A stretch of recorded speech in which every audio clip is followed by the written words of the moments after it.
जरा सोचिए, एक देशद्रोह का आरोपी जो तिहाड़ जेल से बेल पे निकला हो, उसे आप क्या कहेंगे? देश का नायक या खलनायक?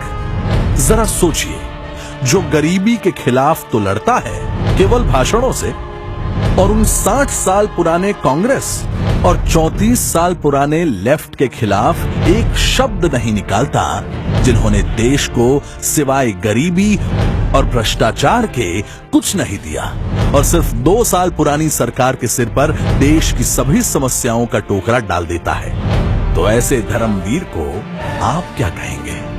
एंटी गरीबी या एंटी मोदी?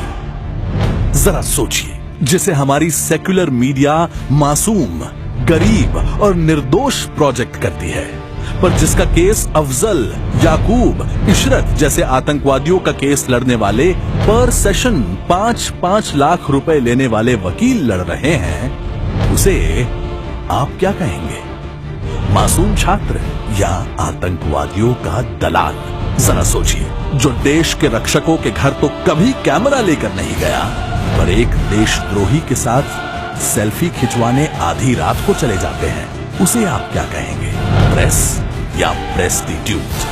जरा सोचिए, जो भारतीय सब्सिडी पर पलता स्टूडेंट होकर आतंकवादियों की बरसी मनाने, भारत के टुकड़े करने, पाकिस्तान जिंदाबाद के नारे लगाने के लिए कश्मीर से भाड़े के नारेबाज लेकर आता है, तो उस घटना को आप क्या कहेंगे? फ्रीडम ऑफ स्पीच या फ्रीडम ऑफ डिस्ट्रॉइंग इंडिया?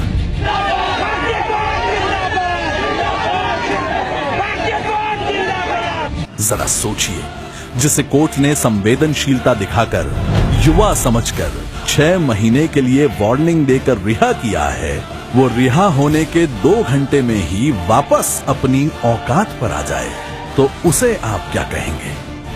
संवेदनशील या ढीठ? जब तक जेल में चना रहेगा, आना जाना लगा रहेगा। आतंकवाद का कोई धर्म नहीं, कन्हैया हो या उमर खालिद। उन आतंकवादियों को तो हमारे सैनिक गोली से भी उड़ा सकते हैं, पर इन कायर बौद्धिक आतंकवादियों पर सवाल उठाने से भी बवाल उठ जाता है। तो जरा सोचिए, इस बरखा के लाल, केजरू के प्यार और लेफ्टी के दुलारे और कांग्रेस के लल्लन ने भारत माता को गाली जेएनयू के बाहर आपके सामने दी होती, तो उसके साथ आप क्या करते? जरा सोचिए।